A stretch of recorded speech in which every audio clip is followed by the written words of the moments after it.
ladies and gentlemen, another live stream, not just any live stream, the good, the bad, The Walking Dead. I would play more of the song, but I'm not going to go down that line and do, a copyright strike, even though I hear other people playing the whole thing nonstop on their channel, but nope, we're not going to do this here. I am broke Negan, and of course, I'm too broke to actually have it right, so, yeah, this is what you're going to get because I can't afford that tool that allows me to get an actual banner. But I am not alone. We, cast here, and I believe other people are going to like pop in and out. Who knows how even that's going to go down. But yeah, let's start from left to right. We got here, well, one with the titles, but let's just hurry up because this discussion is going to be good. So, Alicia, introduce yourself. Hey everybody, AK here again. It was pointed out to me a little earlier that I've not been seen with any type of top piece besides a fedora. So let me explain.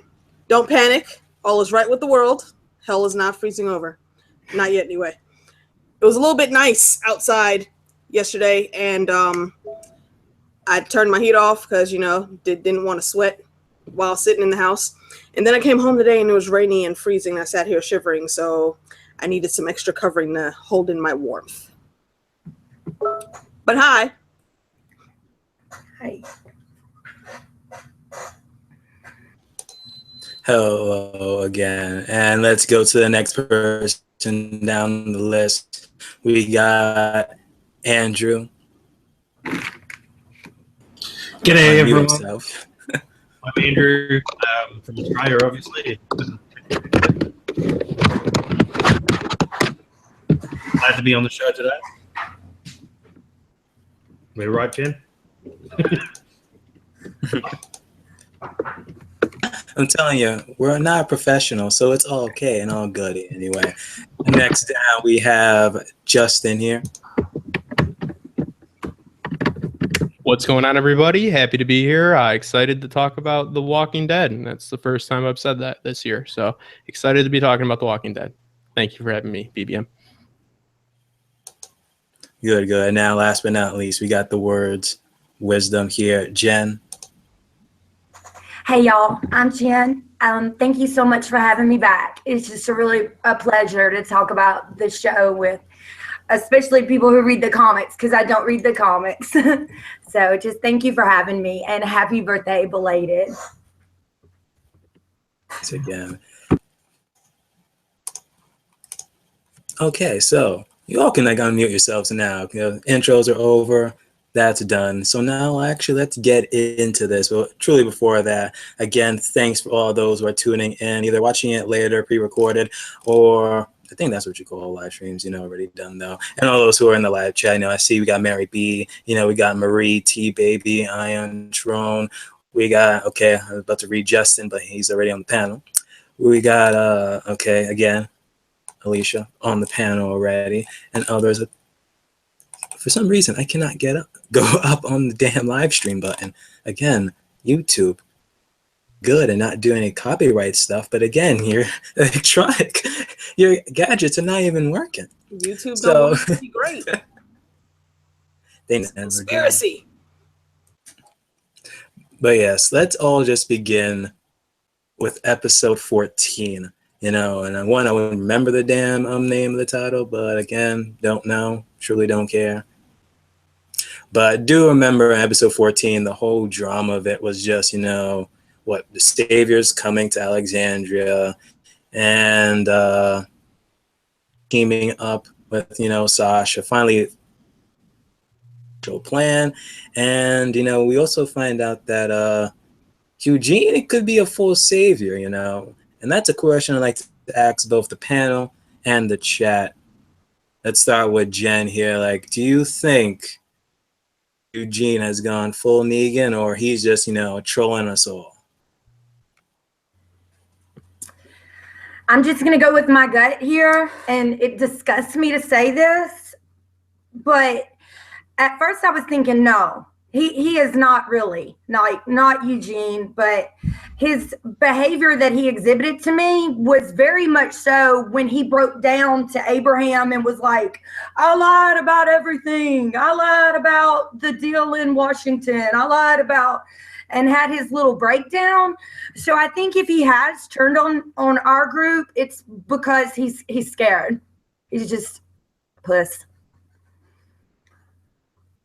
Okay, so far we got yes, no. I think he's turned after you. Slowly. Okay, good. We got a turn from. What about you, Justin? Is he a full-on Negan, or is he trolling us all? For right now, I don't think he's trolling anybody. I think that he is going to survive. I mean, he's made references to adapting and to how he's gaming this world. And right now, the best move for his character is to be with the Saviors. Negan, or not Negan, I guess everybody's Negan, but Eugene, lost his name for a minute. And this is called The Other Side. I just looked it up. So The Other Side's the name of this episode.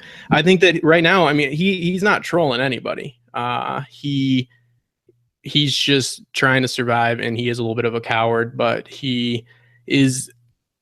I think that he's full on savior right now, but I think that there will be something coming up that will happen, and he will have a moment when his whole group is there. He will not hurt one of the survivors. He won't go and hurt any of them. I don't believe. I believe he's content within the saviors. What is it called? What's the name of the sanctuary or whatever it's called? Yeah, that's it. The sanctuary. Yeah, I think he's content there right now, but as soon as shit starts to go down, which shit better start going down, he won't go and actively do something that's going to hurt Rick and his people. So yeah, right now he's full on savior because it suits him. And I mean, yeah, he's kind of a pussy and kind of a coward, but realistically, a lot of people will probably do the same thing. So that's my point of view. I don't think he's changed much, and he follows a strong person. He always followed Abraham. So Negan's another strong person for him to follow, and he's getting respect, and he gets women to touch him on the shoulder. So that must be a plus for him. So that wasn't happening over there in Alexandria. So, don't underestimate the power of hugs to Eugene. But yeah, that's my view on it. Oh, you heard it here, ladies and gentlemen. If you then hell, Eugene is your soldier. From Abraham straight to Negan.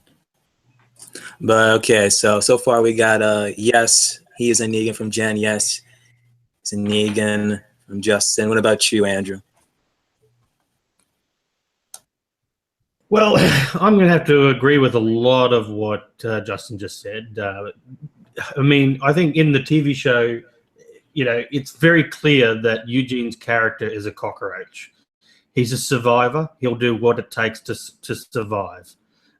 He's afraid, and he's not a strong man, and he needs a strong person to help him survive. And that, I think it's as simple as that. Okay, so it looks like no one has a shred of hope for Eugene. Oh my goodness, Hope you didn't see my reaction. I was like, maybe we just listen to Broke by saying Eugene's gonna be full on Negan, or he's just gonna boot us out of the panel. But I understand with you. I understand. So Alicia, normally you always disagree with everyone on the panel, but I don't know. You might say, Eugene is, not on this one. His little bitch ass fully drank the Kool-Aid. He took like 3 straight shots, no mixer, no chaser needed. He is full on Negan, like he said. He was always Negan. He just hadn't met him yet. So he's doing as well. But I do agree with what other folks were saying. Is he's going for what's going to keep him the safest. He said it. He doesn't ever want to be as afraid as he was the night that Abe and Glenn died. So I suppose I see his rationing, but that wouldn't have been me. And I know a few people in the chat, they're thinking that Negan's going to use Eugene in some way, and I'm sure he is, but I don't think Negan would put him in any position where he would be asked to kill anyone, because Negan knows he's not that dude. So he would have to think up something extra special to manipulate Eugene, which I don't think is really going to be that hard if he sells it to him the right way. And Negan's a talker, so he's gonna sell it. And sidebar, So I it's rewatched kinda- that episode today, and that was like the hardest damn hour to get through because hashtag fuck Rosita. That bitch's whole existence irks my nerves right now. I can't. Before we hop on the Rosita train, I'm like half and half with Eugene. I'm not even truly half and half. That's just being lying. I'm like 60-40. I think he is like truly gone Negan though, but at the same time, it's just him adapting to like kind of like what Justin said there. Is like he's just kind of like adapting to like who's truly in charge or the way or deciding with whoever has the best survival of living. Eugene's like a pillow. The last person that sat on him left the impression, and Negan's the last person that sat on him. So, you know, he's gonna form to that person. So he's never a leader. He needs somebody to follow. So whoever's talking to him, whoever's the loudest in the room, he's listening. He'll go back to Rick, but not until it's convenient. So, I mean, that is what it is. That's a good analogy. I like that. Mm-hmm. Right now, the person who's left that huge imprint and is like, you know what, it has to be freaking, Negan right now. We will touch more bases on like how he just revealed to us all that, yeah, I'm just really truly Stone Cold Negan and not just trolling everyone. Because at the end of that episode, I was like, hold up. Like, is he just simply just saying what he has to say? Because either one, the Saviors could be just around the corner, or he doesn't want to leave because if he leaves, we'll kill him, possibly, but highly doubt so because someone to make bullets for him. It's easy to kill a doctor when you have another doctor, and Hilltop, which again, that was another part of the episode of them taking one doctor. But yeah, and apparently the chat is just, agreeing with most of us saying, either like what T said, like he was like half Negan, half not, Alicia even saying in the live chat to make sure her points across, he's drinking that damn Kool-Aid, Mary B, Eugene is, but majority of people are saying, like, yeah, he's probably just truly full-on Negan here. But speaking of Rosita, yes. I was always 100% hateful from the moment where she decided, hey, I have a plan. Let me go to Eugene, manipulate him to making me a damn bullet.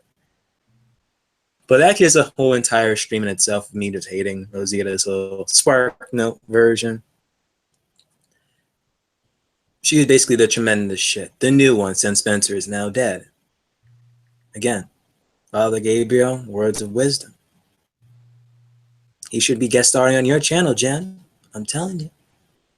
It's like, we actually do get to hear a little bit of her backstory, and now I just kind of like sympathize with her a little bit. But I don't know, that's just me. So, Andrew, what are your thoughts on Rosita from like her backstory that we got from episode 14? Well, unlike you guys, I actually like Rosita. She, I've liked her since she first turned up in the episode with Abraham and Eugene. I kind of felt hardly done by for her, when the Sasha thing happened. I've got a lot of sympathy for her, and I felt quite emotional listening to her talking with Sasha in that episode. I thought they had a little bond session, and yeah, I liked it, but I know a lot of people hated it. No, actually, I actually liked it because it actually just showed a little bit of character development for Rosita, though. Yeah, especially during the end where it's like, it actually just, fill the issues guy buddies, period, and people, again, link of his channel be in the description. You got to hear that song, but he said it best, like, they're shit buddies. They became unified at that moment because before on the road there, I knew it was going to be like a tough journey because seemingly enough, they just simply just hate each other. Not really with Rosita, she's just dysfunctional simply because, in a sense, Abraham just kind of like just left her, but in a sense, like, wasn't it almost the same of how like left all her previous boyfriends down? But what do you think?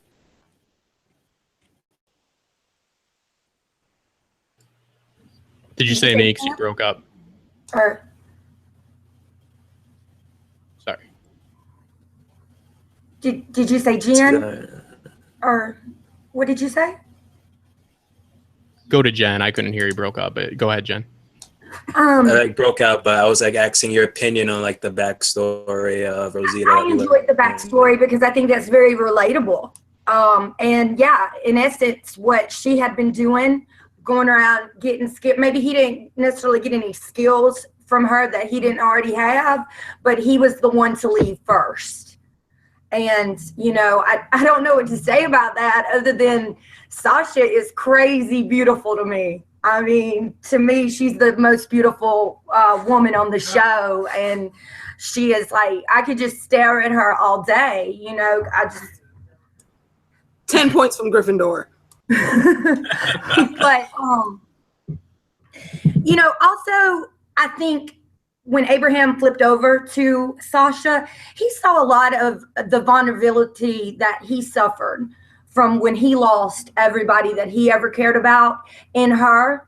And that was relatable on kind of a different level than just, we're surviving. Hey, it's me and you. Why not do what we can do? Which is funny because that's the way he proposed it to Sasha. No, definitely. I do agree with you, Jen, you know. And Justin, did I ask you about your opinion on Rosita in this episode? Or, you know, you're just looking up the hateful slurs that you're going to be like mashing up in your notes? No, I was catching up in the live chat. But Rosita, I think the writers have, I don't know, they do the same thing with Carol. Like, it's like they don't get that we understand she's being a bitch. Like, they're like, do they think they get it yet? Because every single scene, they're like, Rosita be a bitch, Rosita be a bitch, Carol be horrible, Carol be boring. You know, like, they're hammering home. We get that.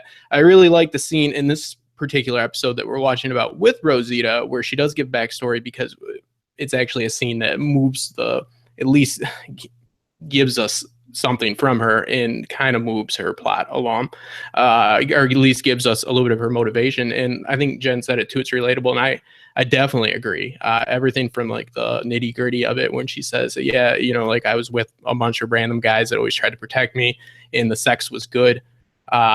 You know, so I did it, and because it felt good. And that's like, you know, I mean, I'm sure there's people on message boards saying slut and all that shit, but I mean, like, I like that. That's realistic writing right there. That's a realistic person that's here in the post-apocalypse. Of course, you're probably going to be hooking up with people, and you're probably going to be just jumping around from person to person and dealing with people you really don't actually care about and not getting attached. But as far as Rosita as a whole, besides that moment, yeah, I mean, I don't hate her character. I hate the writers that are writing for her character, I guess. Right now, she's just, they're hammering it home too much, and hopefully they're going to move past that. Like, we get it. We get she's a bitch. You know, don't have her be a bitch every single second, especially when it's doing nothing to move the plot along. But besides that, I mean, it is what it is. I like Rosita as a character. I think she's a good-looking woman, that's for sure. So is Sasha, and I think that she is a strong woman too. So I liked her little backstory. It was the first good piece of writing for her in about 6 months. So bravo to them. I just want to highlight T-Baby's comment. She said Rosita can go eat a Snickers while looking at the flowers. I'm telling you, her hatred for Rosita is strong in the force. It's she holds no bounds for any character she does not like in any show. No chill at all. That's the name of T-Baby house. No chill. Yeah, so yeah, I do agree with you there. Justin, like, the moment she actually asks for the bullet from Eugene on, like, hater. I'm like, okay, you're telling us that we should hate her, but is this going to be any character development here? Are they going to give us a little bit more of a backstory? Because, like, we're always getting a backstory from almost every single character. You know, sometimes we just get like a little like snippet of their backstory, but eventually we get like a little bit more, which is why I'm going to be happy that eventually we're going to get like a full-on story on Negan and how he rose to power, as opposed to like the governor. I don't think that they, for a TV show wise or even comic books, really, they just expand more on before he became the man who talked about it, you know, but we never truly seen it through his set of eyes. But we finally get to see Rosita's, and we hear about her just going from man to man to man. And I was like, hold up, it's the same thing with Abraham. If so, like, why you're like grieving over him? But with Abraham, it was different. He saw her, how she was actually supposed to be prior to how the other men were.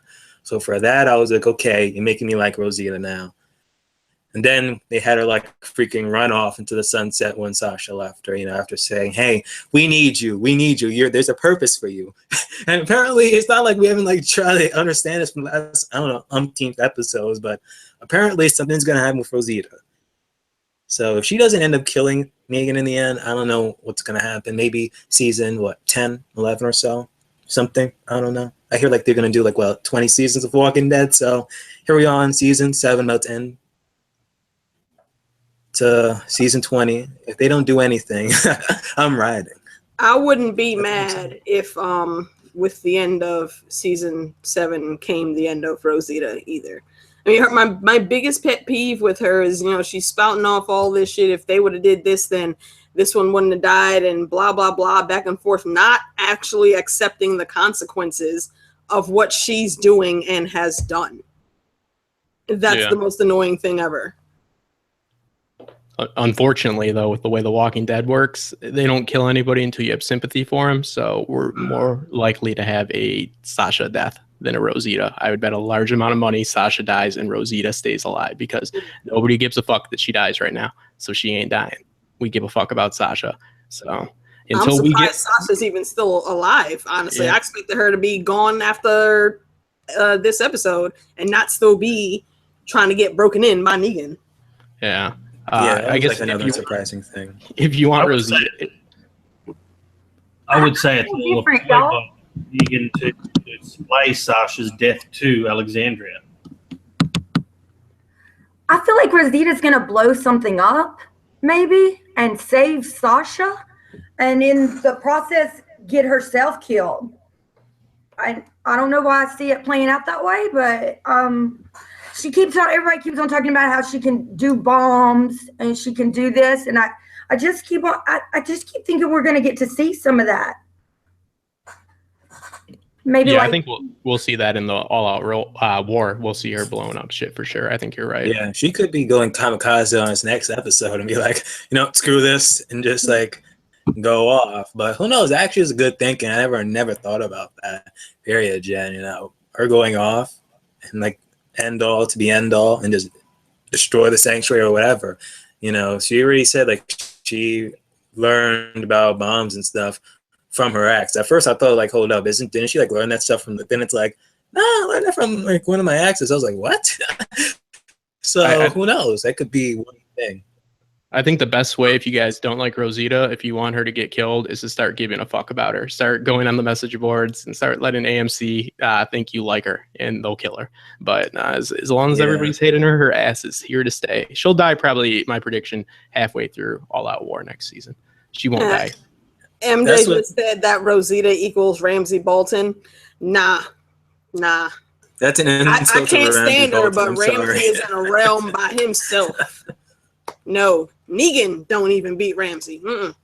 Maybe Simon touches base with, you know, Ramsay Bolton, if anything, you know. I haven't seen him playing anybody or burning any random bodies. I don't know. That is true. Mm-hmm. He does practice some of the same little techniques when he's holding people prisoner. Like Ramsay acted like Theon could get free and gave him that hope. He did the same thing to Daryl. There are some similarities between Ramsay and Negan with the way they give hope, and then they make them think that everything's a trap so they won't escape. He pulled some of the same shit Ramsay did. But yeah, you're right. I mean, Ramsay's skinning people alive. Andrew, with your skin man, banner. But I'm not saying anything, but all Australians most likely skin people with knives. I'm just saying. Not trying to make a blanket statement. Elbows or anything. Yeah, but Andrew's a good guy. Just most likely has, it's probably killing people. No big deal. Yeah, that's all. Come visit us, Justin. I love you. I don't have enough money to get there, but I guess I wouldn't have to worry about a plane ticket back, right? I've got Lucille waiting.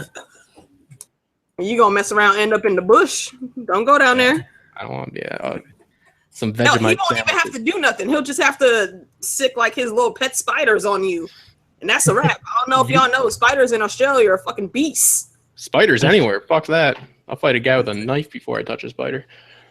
But yeah, I think we're all like done talking about episode 14, unless anyone here has any questions about it before we transition to episode 15. I will say that I know a lot of people didn't like the ending when Sasha runs in, but I did enjoy it.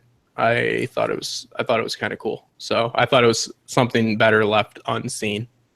I know a lot of people didn't like that, but I enjoyed how they did that, surprisingly. So yeah, if that would have been her end, like in the next time we see her, she's being prepped to be like a walker guard or something, I would have understood that. I think they're on something with that. Yeah, I hear like a lot of rumors and whispers that, Sophia coming out of that barn, a walker, could be mirroring, Sasha coming out the sanctuary and be, taunting Rick and Corinne. Negan is going to use her against the family. Comics. All I'm saying is comics. Right. Yeah, that's all I'm saying. BBM, can we do a small intermission before moving to the next episode? Sure. So earlier, Alicia was talking about this gray area gift that she did receive. Yes, Gray had a giveaway contest on one of her last videos, and surprisingly, I won. I never win these things ever, but I got the box right here. So let's open it up and see what pops out.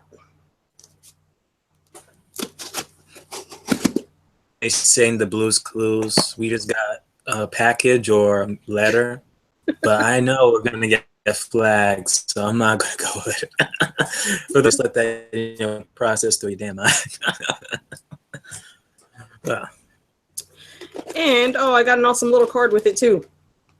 Said thanks for all the support. It's nice seeing and meeting people who love A Song of Ice and Fire as much as I do. And thank you, Lady Gray, for your contributions that you have given to the fandom. You are awesome.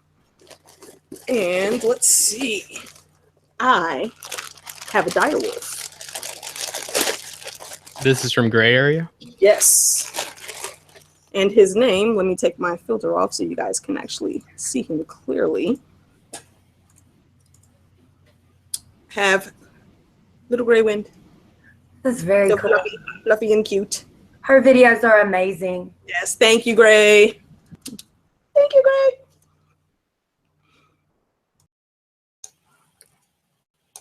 Now that was an unboxing. So now we can transition to episode 15, but before that, these were the last clip.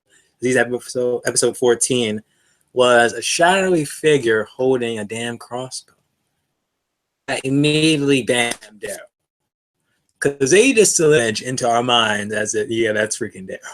But then I was like, it's improbable that Daryl is either a speedster or has that allow him to be from the damn hilltop in one scene and to the sanctuary in the next. So then I'm like, yeah, it has to be Dwight. And two, Daryl got a new crossbow. So if anyone who truly knows what Daryl's crossbow looks like at night, yeah, it's possibly Dwight. Episode 15, in a nutshell, we learned that Sasha was captured, and I can guess that Justin didn't like that since he said he liked how Sasha went in there, obviously. So just finding out that she got captured, yeah, he didn't like it. And Negan offered her a spot in becoming a savior. He didn't want to kill her, as he said. We're not monsters, So I did not like it at all. I just didn't mind that they didn't show it. I didn't care about that. I'm serious. I didn't care about the outcome, but I thought it was better left unseen. I wasn't mad that she didn't go out at all. Don't put words in my mouth, BBM. Yeah. Couldn't afford the real word, so I had to paraphrase it. Copyright and still your got guys. plagiarized. But yeah, and also like finally had the confirmation that Eugene is the actual, and it's like a whole bunch of stuff we're going to talk about. And another thing we discovered is that kind of got Dwight or something. I don't know. It's like a whole bunch of mystery with that. But even that, we also learned like about this birdie that has been whispering in Negan's ear. Question when I asked you guys about episode 15, who do you think that this birdie is who's telling Negan about what everyone is doing back in Alexandria, and we know everything, even from the damn hilltop. And also, we hear about another side of snitch bitch Tara, who told everyone about Oceanside. Almost forgot about that. That's like one of the most essential things, because Tara is like one of my beloved female characters. I'm not gonna lie, but what she did was wrong. Yeah, I was not happy about that at all. Like, I know a lot of people were like, "No, she should have said something from jump." No, she shouldn't have, because then her word would mean shit. That's just it's not cool. She would have been better, maybe possibly steering some people in that direction. Maybe if it was just like a group of like 2 or 3. And let the chips fall from there. Not go in full-fledged, arms blazing. Really, Tara. I thought she would have been able to hold out, but I was wrong. Yeah, but those half measures will get them killed. Sorry, what'd you say, Justin? Half measures will get them killed, though, in my opinion. I mean, they either do it or they don't. I think that the way they did it in the best way to, to show overwhelming force and try to assure nobody got hurt. I agree that, I mean, giving your word or not keeping your word is obviously not a noble trait, but for her to just hint for some people to go that way, I mean, not only is she risking the lives of those people from, Rick's group, but then if it's only 3 people and not an overwhelming force, they would have most likely fought back. So I see what you're saying, but in my opinion, that would be risking more bloodshed. I think that you either do it or not. Half measures will get you fucking killed. We've seen a lot of half measures with the saviors this season. But I mean, I get totally what you're saying. I'm not like saying you're wrong, but I just disagree with like the details of it. But yeah, I mean, obviously not keeping your word is not cool. So just for the record, I do believe not keeping your word isn't cool. So word. I do agree with Justin there that if a few people had gone, they would all be dead. Those women would have slaughtered them, and that was really the only option if they were going to go there and take the guns.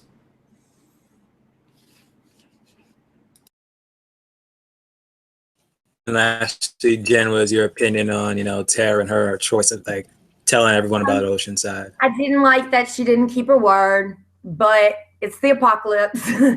And I knew that eventually she was going to do that because they just don't have the numbers. And y'all actually just changed my mind, because at first I was totally against the way they went in there and strong arm them. Now the way y'all put it, yeah, if 2 or 3 people would have went in there, I mean, they already know Tara got away once, so they wasn't going to let her go in there and leave again, because that would get them really panicking, in my opinion. And so, yeah, now that you really said it, I don't really think there was any other way to do it and ensure that everybody came out safe, and just as long as Rick will keep, they'll keep their word.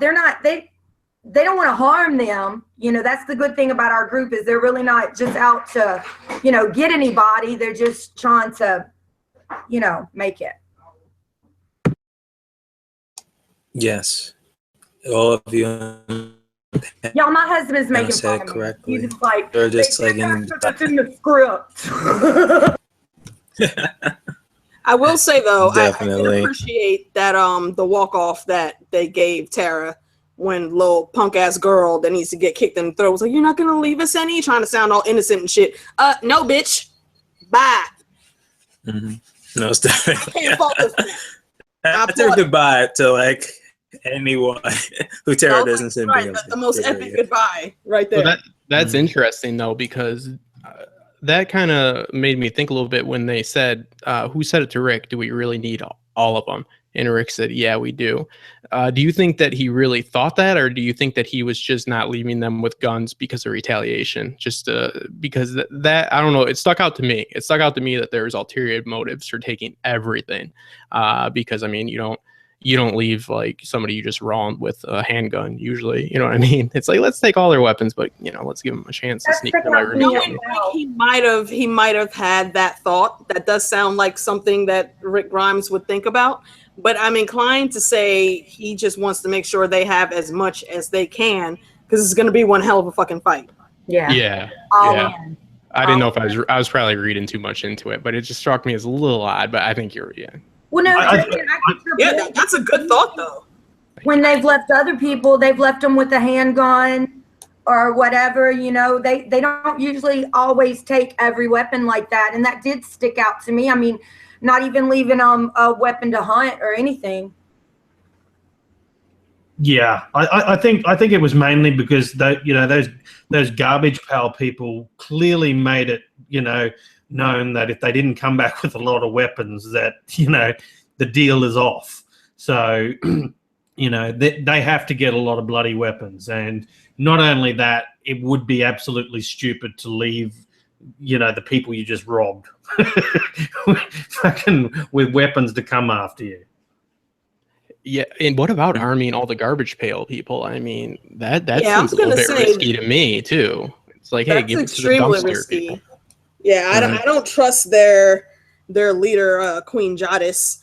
And I call her Queen Jadis because that's attached to my childhood, Chronicles of Narnia. If you don't know what that is, oh yeah. That's good connection there. I like that. It's the only Jadis in fiction I've known besides this chick, and I didn't like that Jadis bitch either. So they're 2 for 2 on that name. I don't fully trust what their motive is. They may be like, we take but we don't disturb, or whatever the hell philosophy they have. They just seem super sketchy.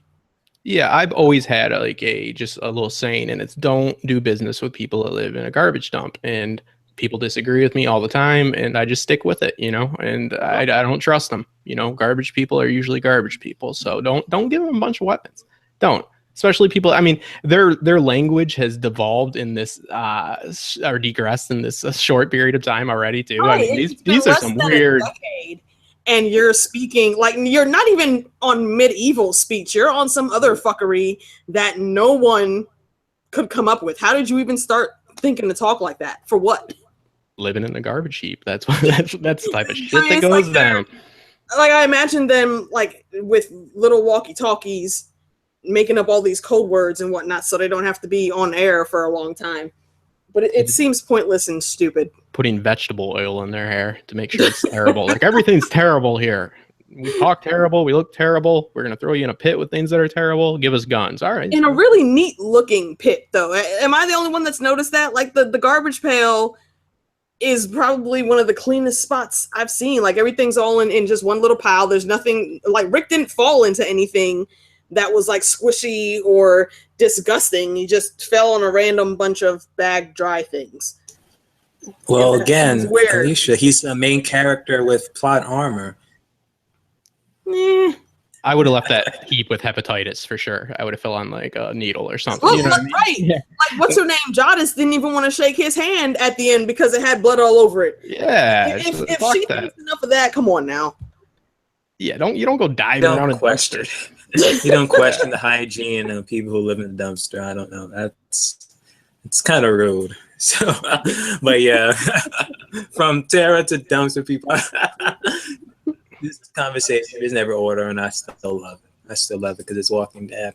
But yeah, going back to Tara, like I've been like reading like 2 people's replies on this topic, T Babies and Mary B's, about technically Tara's loyalty is with Rick's group, not the other group of Oceanside. Then Mary that Rick does not want to be unprepared again, causing him to like go in like blazing glory in that episode.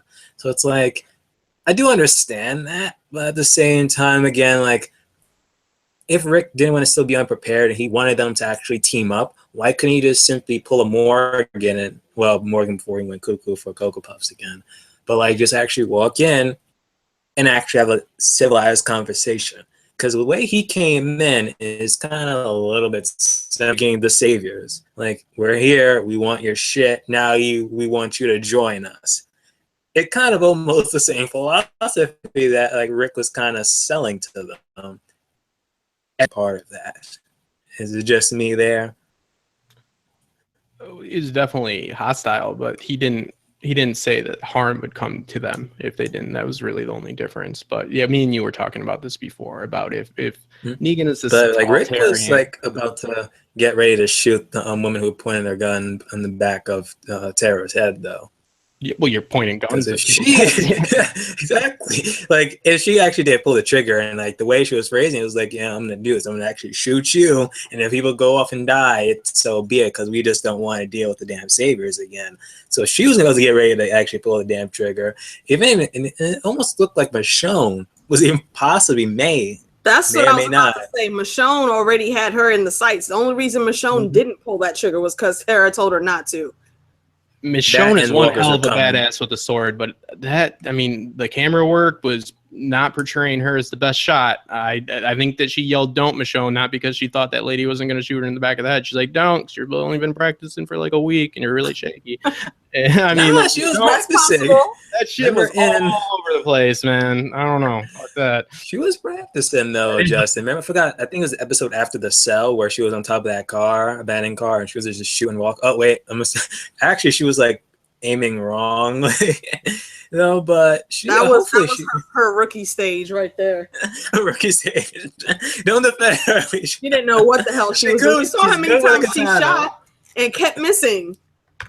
If you're going to practice with anybody, in my book, Tara's fine. I mean, it's like worst comes to worst. Tara's not in the show. I think you might like her, BBM, but I'm not a huge fan. I could lose a Tara or two. So she's a little too goofy for my liking, surprisingly. But yeah, I don't know. You don't like it because I still don't think that you even see Tara's episode. Have you seen Tara's episode yet? What, the one that everybody skipped with Dr. Dre? Yeah. Yes, that one. Yeah, unfortunately, I had to watch I pretty much had to get the cliff notes because this episode made it relevant. I was like, "Fuck!" They made that episode relevant. I need to know what the hell happened. Because I was like, Dre didn't come back, and I was like, "Oh, Dre's in 24." I was like, "Okay, that's why he didn't come back." And I was like, "Have we forgotten? Have the writers forgotten? Like, where the fuck is Heath?" Actually, no. I think he had a busy day. It's still going on. It's 24 hours and whatchamacallit, him we're being in Kong Skull Island, and they're doing a whole bunch of universe with Kong, I think. So it's like, but tinfoil. We know how Heath was getting in his feelings about shit at the end there before he disappeared when they were first at Oceanside. Do you think somehow he got into a frame of mind that made him Negan's snitch? Wow. He knows all the locations. He could easily get information to find out what's what and what's been going on since he left.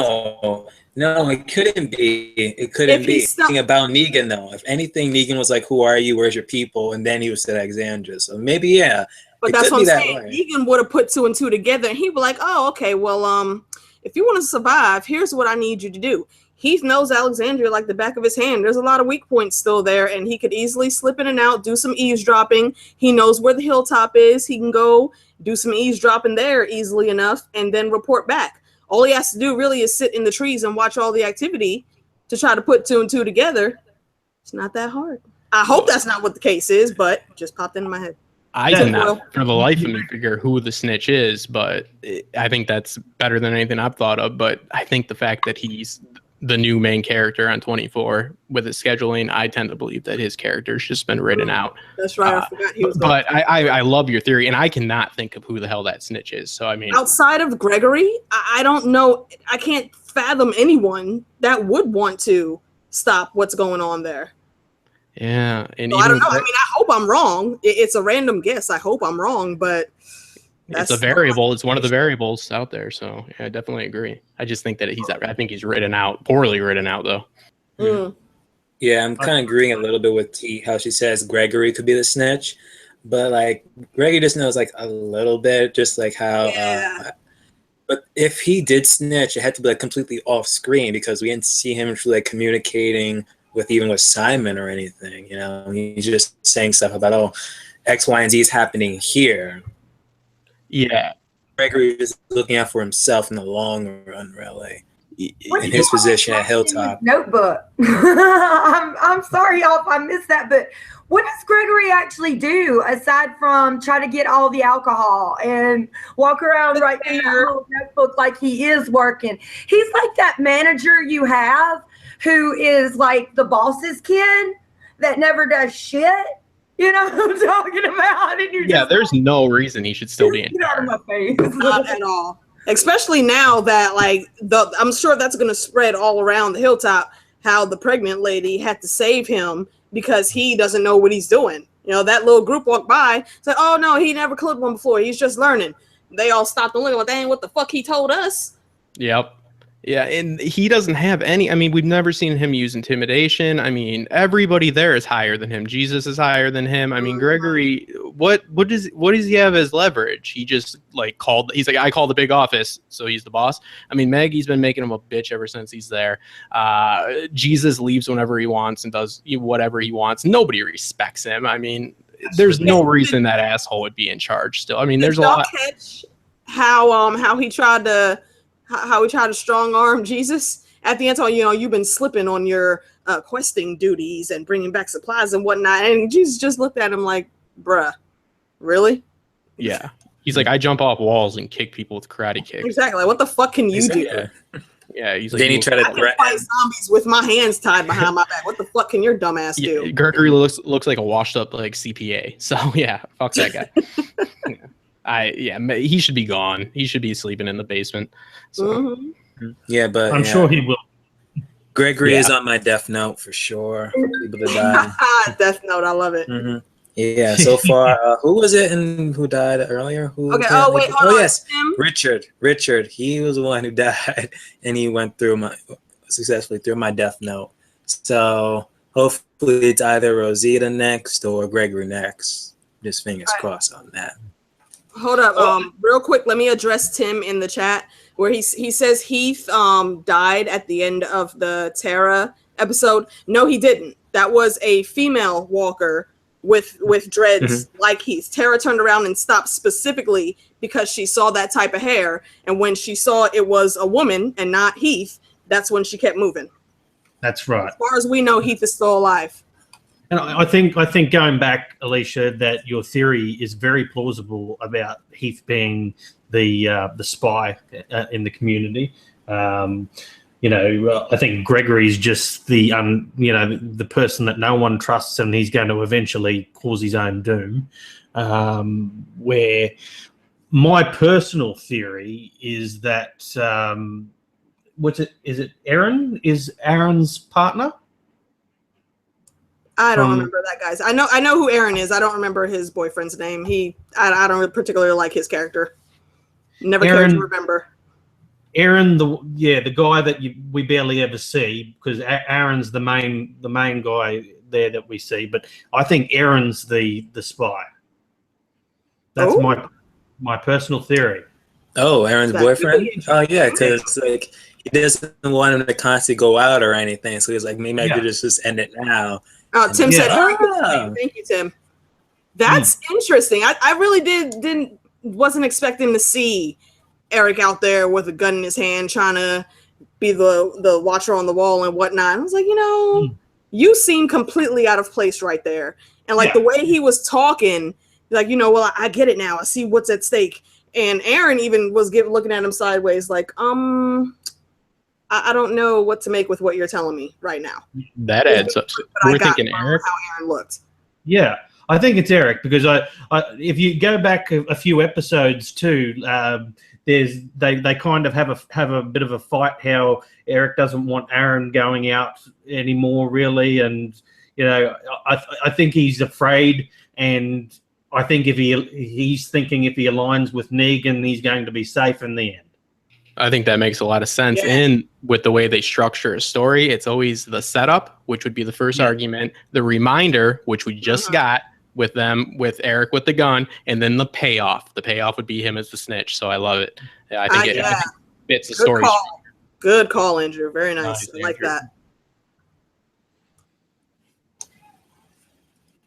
So yeah, what else will happen in this episode that we're gonna dive into? Because we was like talking about through snitch bitch Tara, to like who again could be this possible birdie whispering in Negan's ear. To so let's actually talk about freaking Tara being not kidnapped, being captured, to being along with Rapey Davy, in that cell. So, in my opinion, there was really no point for Rapey Davy. I don't know, maybe just to show a little bit more humanity towards Negan, but just making him a rapist, I don't know. People already hate the Saviors as it is, so just again, why putting him as just a rapist? I don't know. But again, just offering Sasha, hey, I want you to be one of us here. We're not clearly monsters. It was very shocking there, because for me, I had thought she was either going to die or become a wife. That was me. Yeah, that's go ahead, Justin. Go ahead. I'm sorry. I was just going to say that's the worst welcoming party ever. Like, that's not the guy to put on the welcoming party. The rape guy. Yeah. He's not the guy to greet the new students or people. But that's all. Yeah, big mistake. As soon as I saw him walk in there, I was like, I know AMC is not about to try this shit. I know they are not. Then the shirt ripped. I was like, no. Y'all ain't gonna get me with the okie doke on this one. Negan ain't gonna put up with that shit, and it's gonna be found out. And what happens 2 seconds later? Bat up against the door frame. What the fuck you doing, bruh? Yeah. You know that shit's against the rules. And I don't think that was mainly for the audience. I think that was specifically to show something to Sasha's character. Yeah. So for that purpose and for how it played out, I really like that, because it hasn't been fully established what Negan's like real views on some things are, and that moment pretty much etched it in place. Yeah, he's a dick, but he's got a moral code. And damn it, if Dave Chappelle did not go through my head every time I watched this scene with that damn Bill Cosby joke he was telling. Yeah, it definitely worked on many levels too. Like you said, it definitely showed a little bit of Negan's code. He's a stickler for rape, but he bashes in people's heads with baseball bats. You know what I mean? But yeah, definitely. And that's another payoff thing. First the balloons, then the cellar incident, now this. So I think it was meant to show us that he does have some type of code. He'll cut your throat right in front of you, but he won't rape you. He doesn't like snitches. Right, like he's a dick, but he's a dick with morals. Don't come trying to be a snitch. If he wants you to be an informant, he'll recruit you.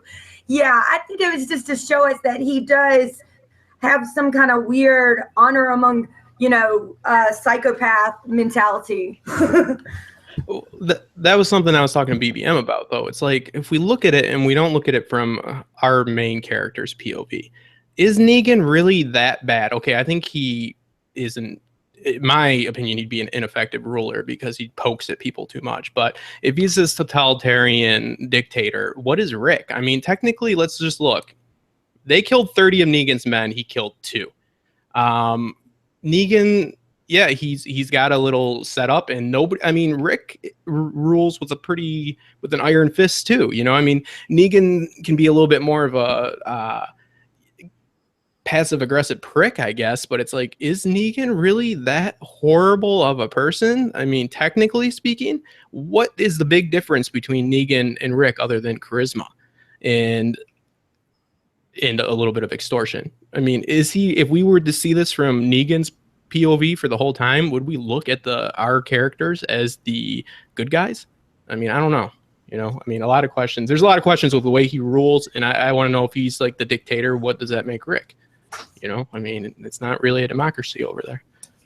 Yeah, Rick definitely has his dictatorship spiels sometimes when he goes in. And you're right. I mean, the only difference between him and Negan really is just the way they go about doing things, and it'll come out a bit later on, I think, with Negan's character development, is he does want to rebuild the world back to what it was. He just has a very different route of going about it than Rick does. Yeah, that totalitarian. I keep butchering the word, but it's, you know, just the eyes on everybody, and it's just creating mistrust, and he plays a little bit more of the mind game. But you know, when Rick has his main group of people, but besides that, I don't really think there's too much of a vote, you know? So I think it's interesting. And I know a little bit about the comics too. So I know like the broad strokes. So I get where you're going to. And, you know, but I don't really think it's fair to say that he's such an evil guy. You know, I think that he is truly honest when he's offering Sasha a place there. You know, he probably could go about it in less of a passive aggressive way. But I also think it's he doesn't lie about anything. He'll tell you exactly what it is, completely black and white, no ifs, ands, or buts, no loopholes. When he tells you something, he means that shit. I enjoy his candor. Yeah. But is it smart for him to like keep recruiting people that he killed their boyfriends and friends of? Like, if you look at it, Negan, he has like this ultimate power, and I know it has a lot to do with just like this whole nobody ever knows when they're being watched. It's brought up a million times with, you know, Dwight and his girl and all that. They're always thinking people are watching. They don't trust anybody, so somebody's afraid to stand up. But like we see Simon, who seems like another alpha. He's at the outpost. So do you think that like Negan is strategically putting other alphas away from him? Because he seems to support, and he doesn't like bitches. Like he killed, what's his name? Spencer, yes. Like he takes care of them, you know, like the yes men and all that. But, you know, isn't it a little bit risky to keep? Yeah, he's like, oh, you got balls. I respect that. But it's like, but this woman just came in 8 hours ago and tried to shoot you, you know, like balls. Yes, but balls used to kill you. You know, I mean, I don't think realistically Negan would be alive. I don't think that this, you know, his mind games would get him as far as he's got it. But I don't know if anybody else feels like that's a little bit risky to continue to hold this hand out. I think it goes well with what T just said in the chat. She said he needs strong people. Like he's got a bunch of fucktards in his crew, so he's trying to like switch them out with people of, you know, higher caliber, I guess. Exactly. Yeah. You know, that's why he took Daryl in the beginning, because Daryl was a tough son of a bitch, and he fucking wanted Daryl. You know, yeah, and that's what he sees. He sees the people, like that's why he kept Rick alive. You know, because he knew that Rick was tough, and he could use Rick as long as he could control Rick. But yeah, he's very good at seeing who people are, which is why Abe was the first person he took out. He took one look at Abe and was like, okay, that motherfucker's going to be a problem. I'm not going to be able to do anything with him. Smash. Yeah. Worst time to have good posture ever. Abraham was still alive today. Like, none of this stuff would even have been happening by He kind of approaches everybody differently as well. That's what I got from the way he approached Sasha. You know, I don't believe he would approach Carol in this. I believe he kind of reads you and tries to see what some of your things are that bother you. And then he approaches each person in a different personal level. Like he got Rick good, where, you know, threatening his kid is the ultimate. And we all know that. So, I mean, but that's the thing. He didn't threaten Carl. And then he goes for it. Like with Dwight and his wife, I think that whole situation is just going to implode. Well, that's a good example of Negan poking, and I get it to see what people will take. He did it with Carl. He tested his boundaries. He went as far as he could, and he saw what broke Carl. And he did the same thing with Rick, you know. But he keeps poking. It's like, is that necessary? You got Dwight doing what you want already. Do you need to keep bringing up that you're boning his wife? I'm just saying that's not the best way to, you know, manage. You know, don't bring it up every other day. I 100% agree, and I think in the end, that's what will pull him down. It'll all just. Yeah, like when do you know when to stop? I guess, you know, maybe it's fun. I guess it's fun. I might sound like a piece of shit, but that's probably fun. I don't know. It's fun to bring that up. Negan doesn't know what it is to turn down. I mean, you know, Negan is Negan. I mean, I don't know how much of his backstory they'll put into the show, but he basically was that same type of dude in his regular life. You know, I mean, people think that, you know, the bat being called Lucille is some special thing. It really isn't. It's the one thing that he can be somewhat sentimental with. because he only has a very small, minuscule amount of himself to show any type of emotion like that. I think I would just guess that he rose to power just by luck, as if, you know, he's got charisma. So he was like, fuck it. He's got charisma. He knows what to say to people and how to trigger them to get them to do what he wants. That's why he's in power. He's good at promoting himself too. It's Right. like it's one thing to provide for a group of people, but he goes out on campaigns. You know, he lets people know, you know, like who did it. You know, Rick doesn't come back and be like, look what I did, you know, every single time. Negan, I could see him, you know, pretty much running a damn campaign. So yeah, he completely rules by fear. You know, he's the apocalypse version of Tywin Lannister, if you will. Yeah, and those are mine. T-Baby's probably about to put Tywin's a dumbass in the chat, so I agree. And some of the shit that Negan's doing, you can say hashtag Negan's a dumbass too. Yeah, it's that whole somebody to get him soon enough. Somebody mentioned, I would say like Tywin and a little bit of Littlefinger as well, though. With the tad bit of Littlefinger, yeah. I'll give you that. Yeah, like the Machiavellian way to rule. Some Tim mentioned the prince in the comments, and yeah, I've read it and stuff like that. But the funny thing about Machiavelli is you know, once he wrote that book and wrote, you know, many other whatever you want to call them, he wrote a lot about how to rule. And then once he finally got power of Florence, this I think it was called the Signori or whatever the fuck it was called then, he got exiled in like 2 years. So as soon as he actually got to rule himself, all the Machiavellian ways didn't really work out for him. So he wrote the book on how to rule, but it does theory and practice, you know. That you just have to have because Negan doesn't do that. He doesn't have the appearance of being good. But yeah, I think the person he wrote that book for ended up, you know, getting killed. Hey, I think at first, you know, back in the day when you wrote a book like that, you dedicated it to some king or some duke or something in the hopes that they would kind of sponsor you. And I think he dedicated that to the oldest Borgia son. Cesare Borgia, the prince. Got killed. So then he dedicated it to Henry VIII. Yeah, and I mean, it came out about the same time that Henry VIII's tutor published that other book, Sir Thomas More's book. Which I know what you're talking about. It's about it's not about a dystopian society, it's about a utopian society. So they were completely different, and yeah. He was a humanist. Sorry. Yeah, he was. Yeah. It's like I get it. It's two sides of the coin. Sorry, it'll pop in my mind. Yeah, and like the Prince, it's a good book and all that, but it's pretty simple shit. Like it's not that clever, you know. I mean, I know it's aged a little bit, but it's pretty simple stuff, you know. If the ruler's a tyrant, then depose the ruler. Don't attack the people, and the people will love you. You know, I mean, it's simple. It's not really cutting edge anymore. I mean, it's like the art of the deal. It's like it's written by a 4-year-old. It's like hold back, act like you don't want what you want. I mean, you know, it's not groundbreaking Thomas shit. More is actually called Utopia. If I'm not mistaken. Somebody in the chat will surely correct me, I'm for sure. No, I like that connection though, Jen, because it's like the two sides of the coin. I like it. Yeah. It really didn't work out for either one of them. So I mean, again, it's so complex. Do you be more tyrannical, or do you be more empathetic and sympathetic and a little more soft-handed? It's a very thin line. Is it better to be loved or hated or feared or whatever? It's just better to be alive, you know? Yeah, that's the question I think he imposes. You're exactly right, Justin. That's excellent. Y'all, this is awesome. Thank you so much, BBM, again, for having me on. Anytime. You know, but left.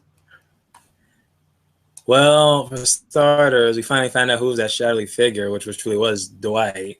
I don't know how anybody thought it was Daryl.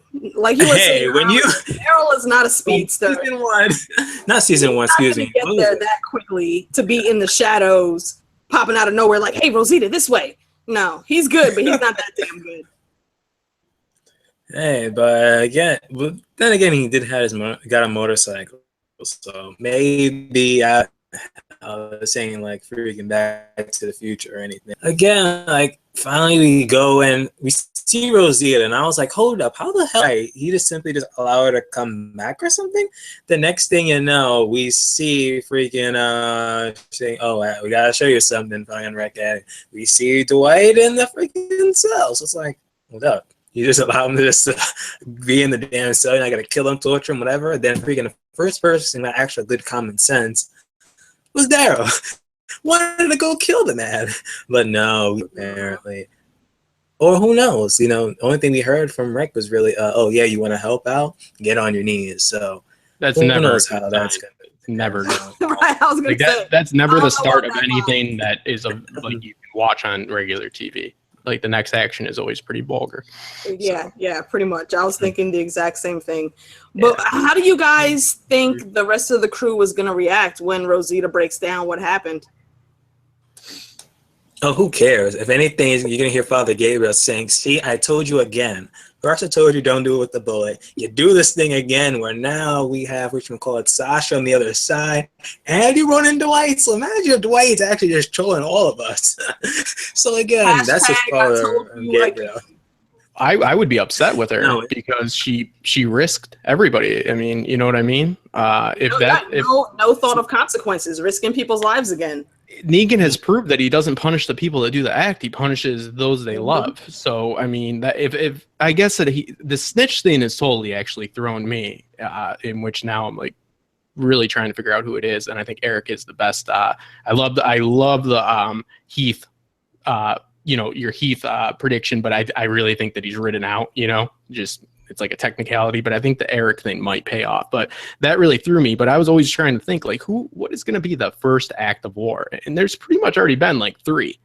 You know what I mean? Like against Negan, there's been enough for him to come and just like be like, all right, these people aren't worth the shit anymore. They're not worth the whatever they're finding, the canned food, or by this point, because they keep coming here and trying to kill me. And like Carl, he killed 3 people of Negan's men, and then Negan didn't kill him. How does that play with his people? Those 3 people had to have friends or family. And he just lets them go. So it's like, how many times are these people going to come in here and shoot up some people? You don't see exactly what happened with Sasha, but I don't know. It's sketchy. I don't think they should be happy with Rosita, but I don't think she cares. She'll probably just be a bitch. Surprise. Yeah, pretty main thing that I'm wondering about too, because Negan said, rest up tonight, Sasha, because tomorrow is going to be a big day. So are they even going to have time to get those guns to the trash kids to set anything up, because they don't know when Negan's coming and he's about to hit them really fucking hard. Yeah, and then they're gonna have to talk strategy, which they're gonna have like a friggin' translator. So I mean, I don't know. I mean, all they've been like, we help you fight. It's like no details. That has not been fleshed out at all. That's a garbage plan. That's a garbage plan right there. We're gonna have Lord of the Rings to Rick and crew going at it on Negan. Then we got the Kingdom going at it, and then we have possibly, who knows, Oceanside may be. Oh shit! It really Oceanside, the battle of the 5 fucking armies, isn't it? Yep. It's gonna be Oceanside or freaking what you call the Junkyard District is what I call them. Coming in, being the Riders of Rohan, helping out Rick. That's how I see. Machina. So do we exactly. Is this episode actually like a double length episode, or is it just a standard episode? Do we know? I think it is supposed to be a little bit longer, but not a full double episode. Okay. Yeah, I want to say it's like 90 minutes. Hopefully. Yeah. There's a lot to do in this episode. So. Minutes, whatever extra, supposedly, it's really truly nothing. At all, in my opinion.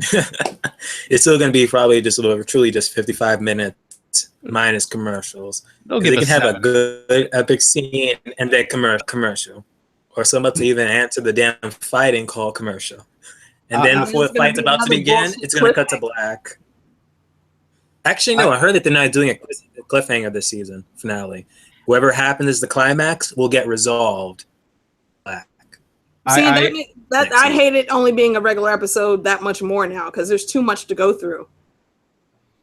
I think that it'll end with Dwight's betrayal. I think it'll look like Negan has everything sewed up against them, and then they'll pull the Dwight card, and it'll end like in a it'll be like a skirmish, in my opinion, because we're not going to get full all-out war.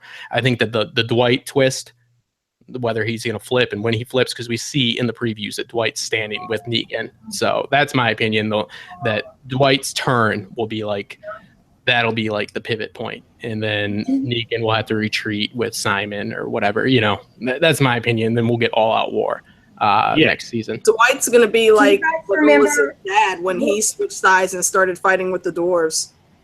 Damn you for that reference, BBM. Now that's all I'm going to be thinking about.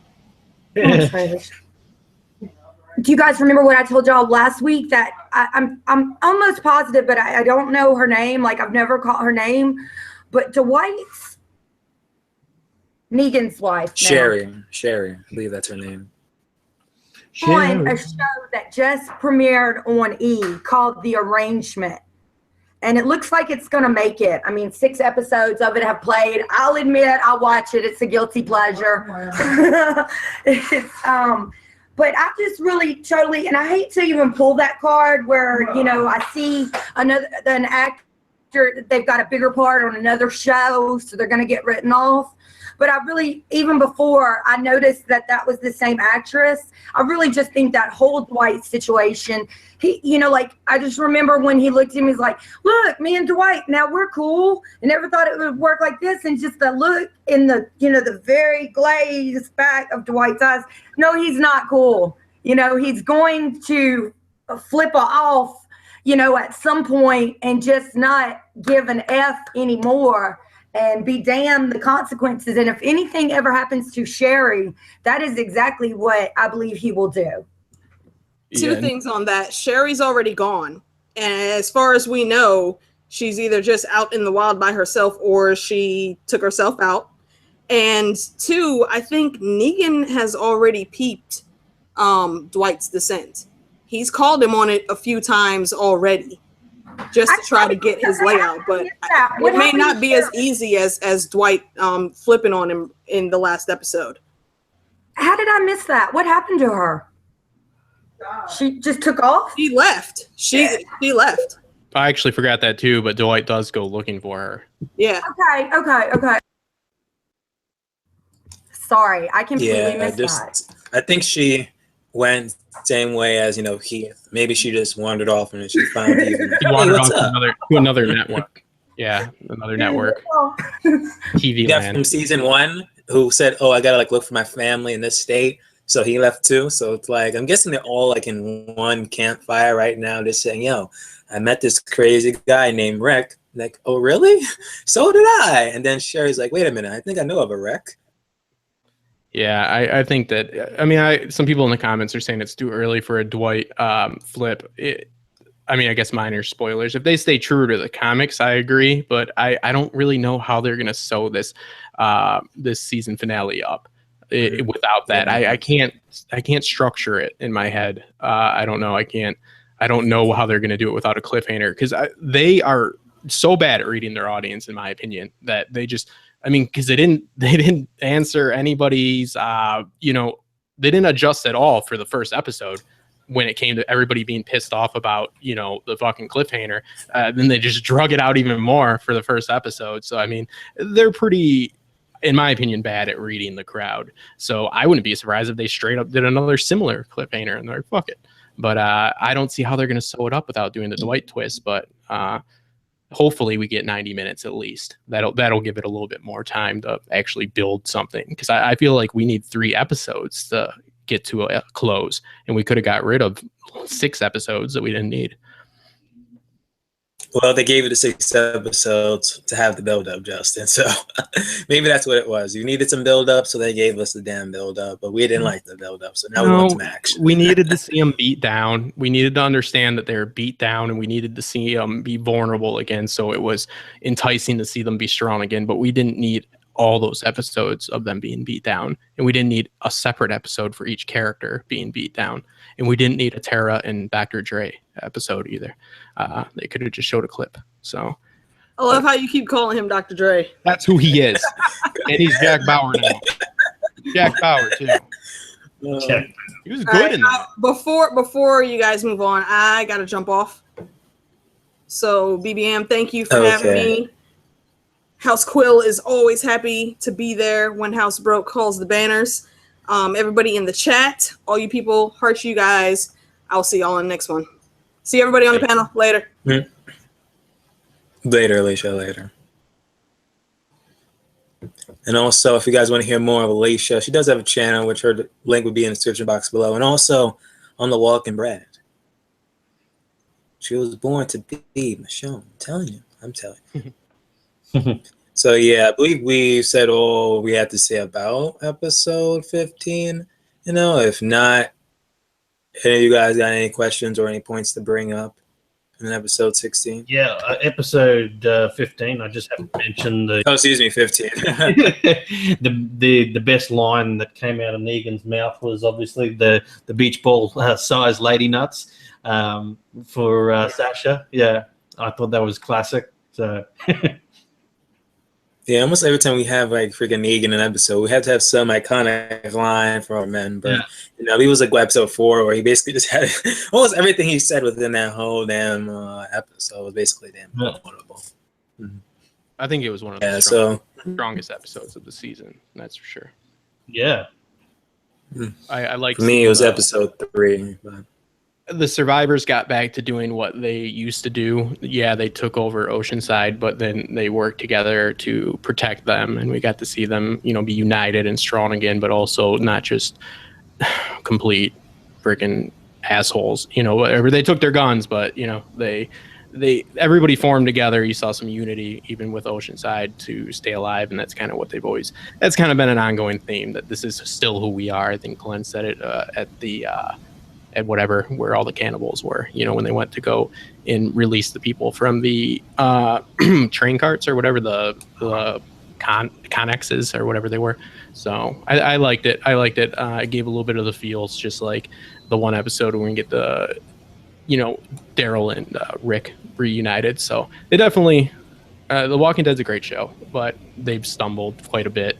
And I don't know if we're going to have it until I'm 50, or if they're going to end it like a regular series. You know, I mean, how long do they plan on doing this for? If they're going to stick with the comics, I mean, we're not seeing an end to this until 20-some seasons. So I don't know. I could see myself getting bored with it after a few more seasons. So No, I see eventually it might just get boring, but I'm just so committed and still love the damn series to just even talk about it with either you guys, people in the chat, and etc. So I'll just continue it on. Just like how the show is kind of truly catching up with the comics, but even when that happens, it's just going to be like, oh, we're going to give you some filler. We're going to give you some Terra episodes. We're going to give you some little bit more Rosita episodes, some Rick and Michonne episode. That's how they always do it, though.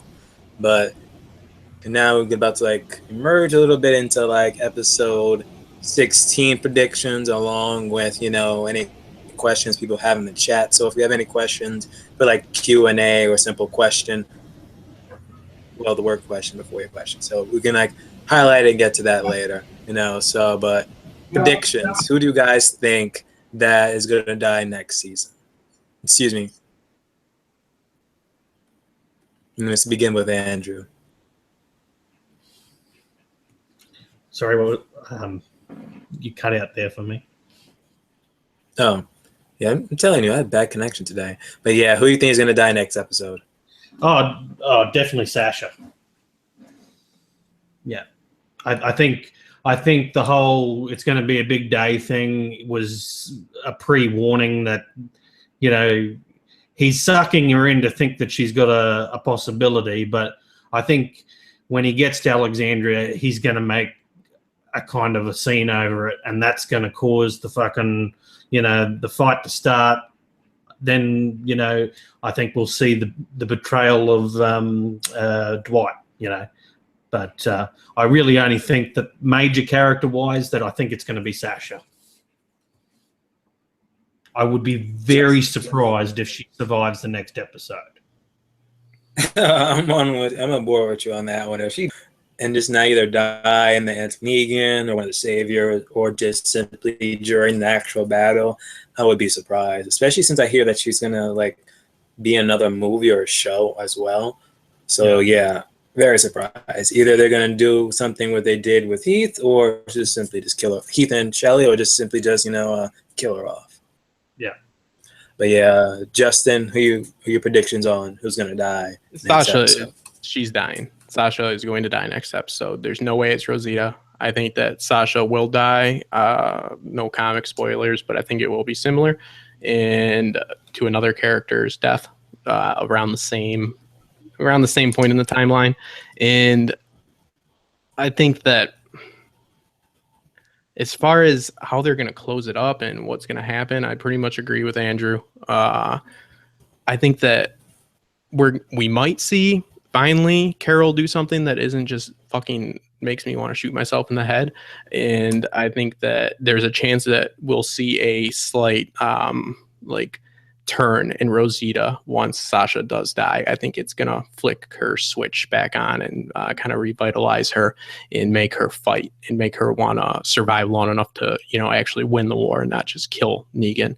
So it's very hard for me from a storytelling point to really think of how they're going to do this last episode. So it's a little bit interesting to me.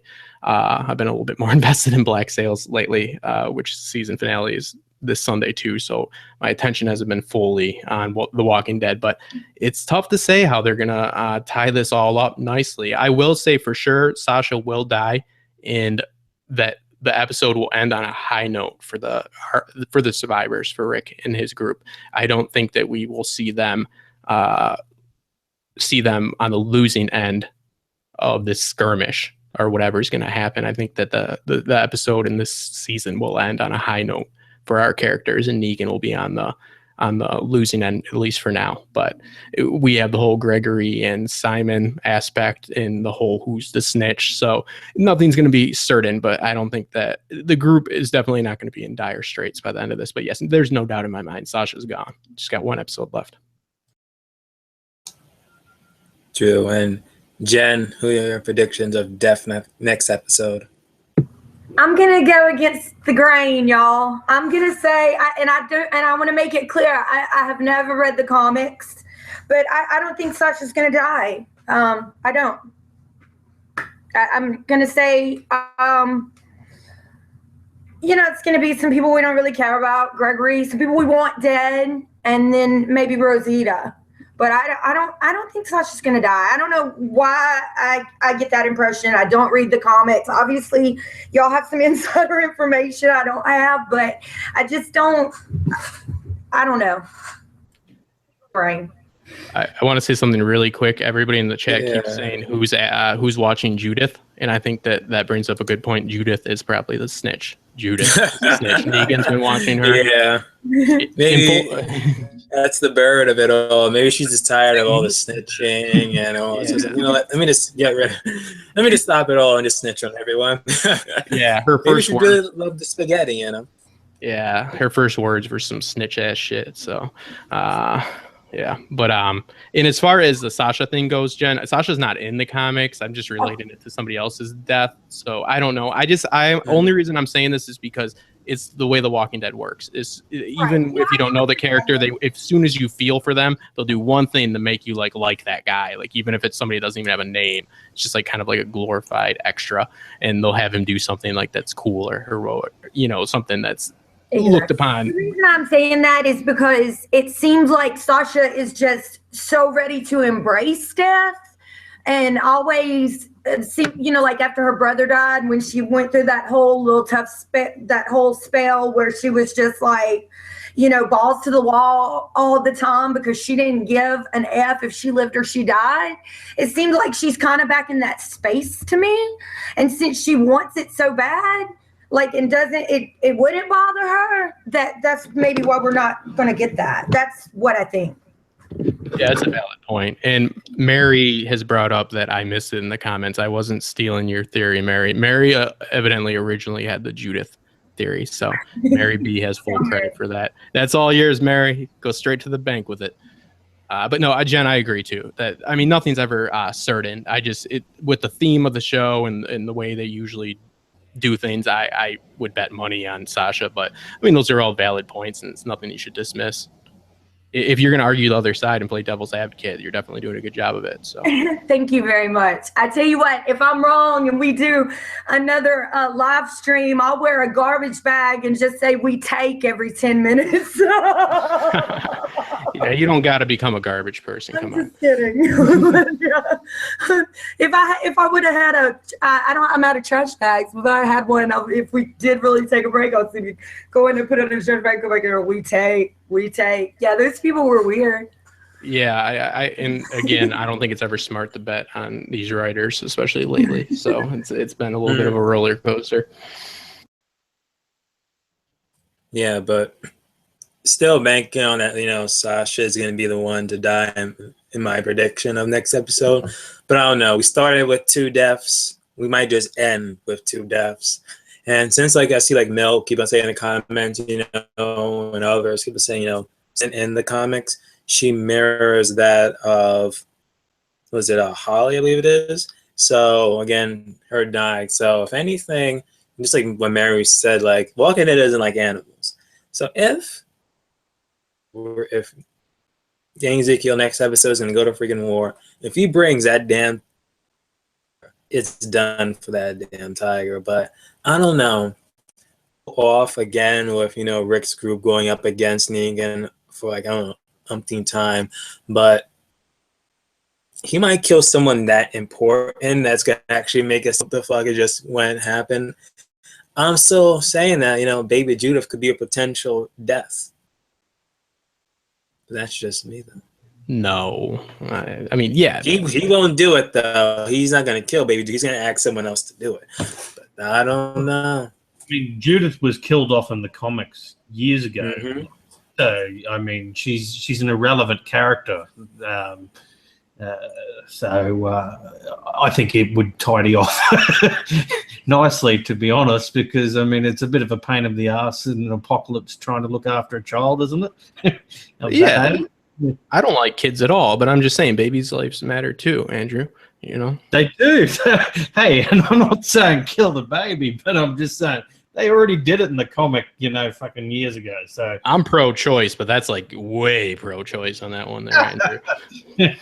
Hey, you guys are matching it between show and comics, so it's hey, if it's X, Y, and Z is dead in the comics, hey, we eventually got to transfer it over, ladies and gentlemen. They just couldn't draw babies well, so they got sick of it. They're it's too hard. Did you guys see that movie with Stanley Dean Morgan, the guy who plays Negan, where he's this he's basically lying in wait for people to try to cross the border into the United States and makes a game of killing them?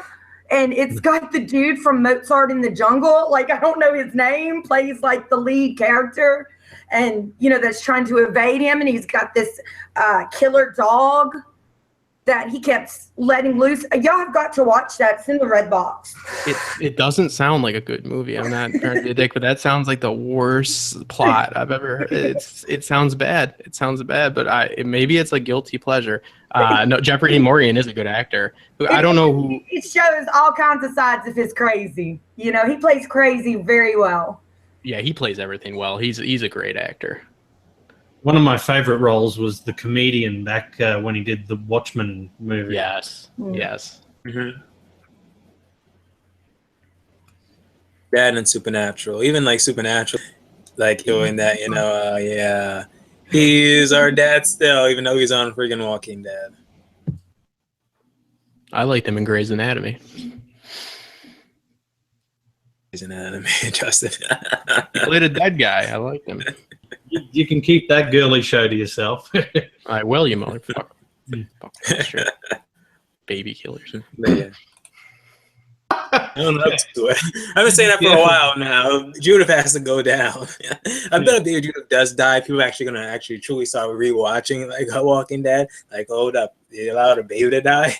So they could truly get serious on us. But who knows? Who knows? Yeah, I mean, I don't know. I think the one interesting thing about Judith is the one interesting thing, if they keep her in, is to see somebody that's been fully, that fully develops in this world after the post-apocalypse. Everybody so far has like experienced, the time before. Judith would only know this world. So I think that's an interesting aspect, especially if they decide to do a time jump. So I agree. That's like she's the only person, that this is her only reality.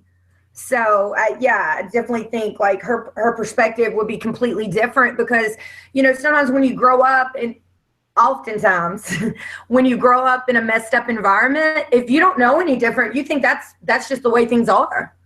Yeah. Yeah, I mean, you know what you know.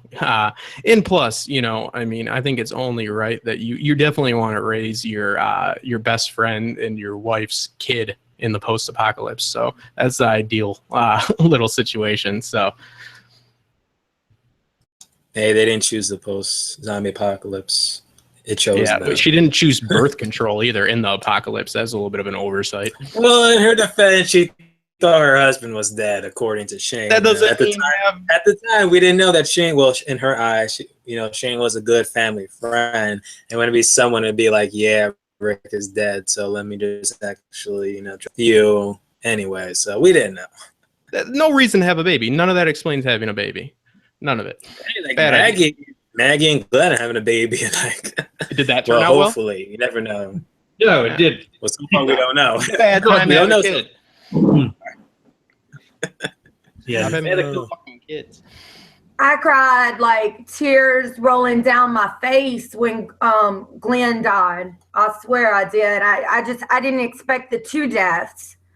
So once they killed Abraham, I thought, okay, Glenn's cool, because I thought it was going to be between Glenn and somebody else. And then so when Abraham died, I'm like, okay, Glenn's cool. And then when he turned around and killed, oh man, I started crying. My husband doesn't watch the show anymore.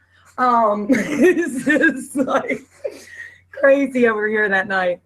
Yeah, it was sad. That I'll find you. I found a little bit haunting and a little bit. It was a good line.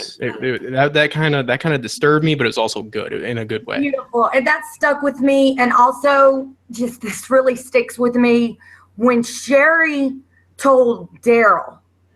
You know how you said we were going to be sorry? I am sorry. And because when he said it to her, he wasn't meaning he was meaning it like you're going to be sorry, but he was meaning it more like I'm not that person, that is I'm trying to ask you these questions.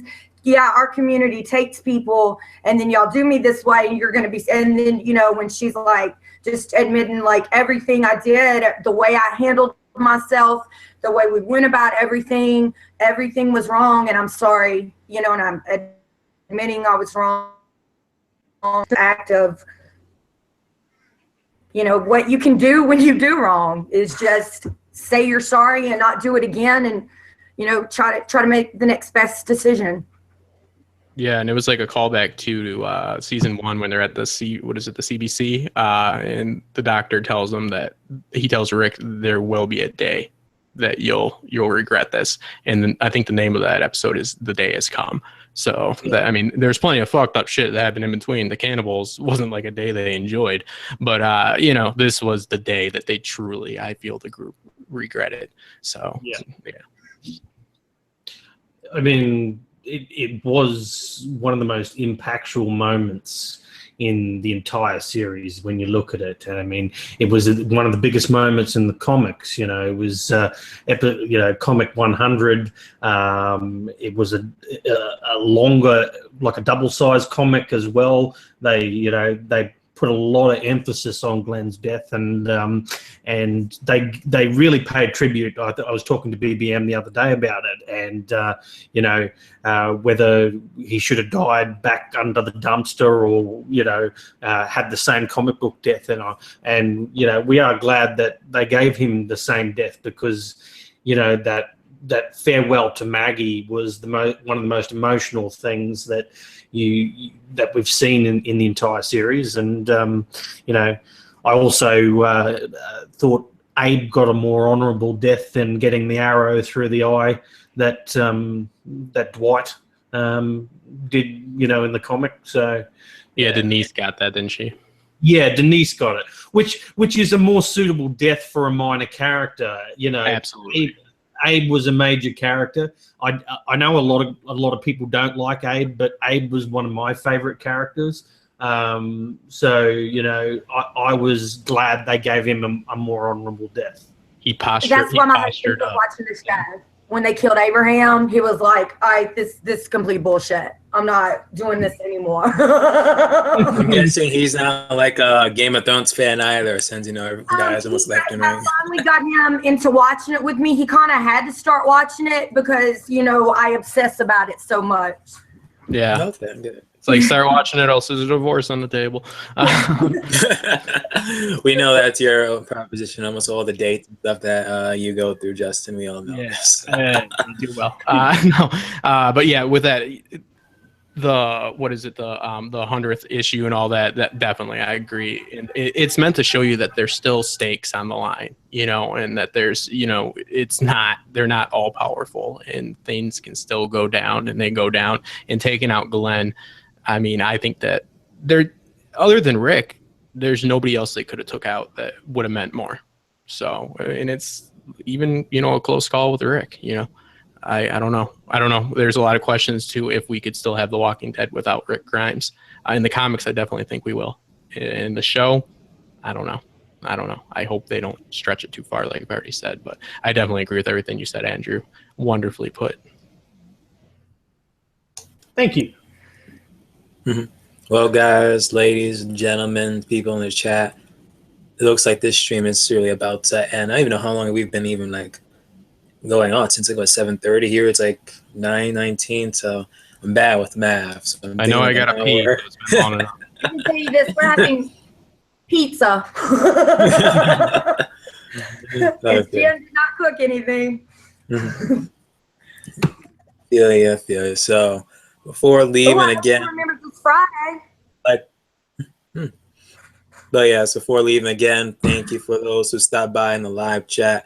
From Felicia, Mary B, Joanna, DJ, okay, Iron Tron. Okay, now the button's working. Timo, who else? Not Timo. Oh my goodness, Tim.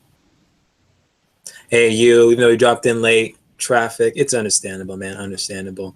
We have Milt here. Who else we got? Al, Red Sox fan. T, and of course, Alicia was in the panel. We had to leave early. Understandable. But. And to everyone else who I cannot see in the chat because apparently can't keep the entire history of the damn chat for some reason. Again, YouTube, maybe you should fix that up too. Damn, that's it. I might just make a video just explaining, every single thing YouTube messes up. Get the advertising back first. But I think if I do that, I might, get flagged or something, or YouTube might destroy my channel. So let's just do that on a different channel and send the links out to everyone, and I'll just react to it. But yeah.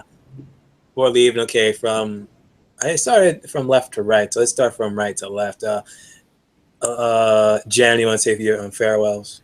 Well, I just want to say, Justin, it was nice to meet you. Thanks, guys, for having me on. I know sometimes I sound like an idiot because I'm just a show watcher, so I appreciate it very much because I really enjoy talking about The Walking Dead as opposed to Game of Thrones sometimes. And I want to give a shout out to one of my really good friends, Maria Hill.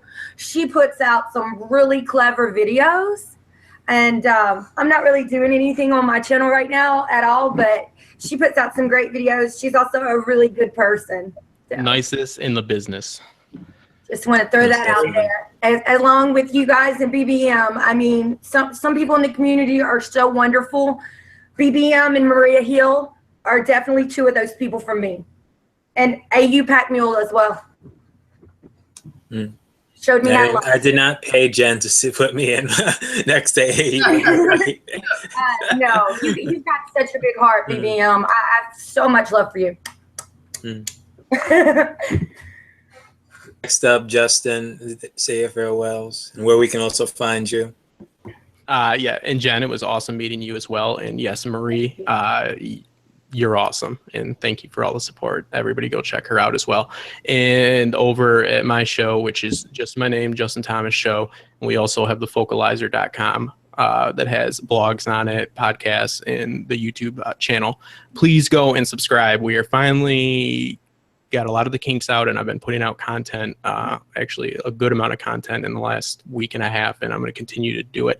We need subs over there. We need a little bit more support. So go over to the channel, subscribe, and because I really want to focus on the YouTube channel, and I don't want to release just podcasts, but if we do, we do. So we could use a few more people over at the YouTube channel, but we are doing the Black Sails series review right now, and the season finale is Sunday as well.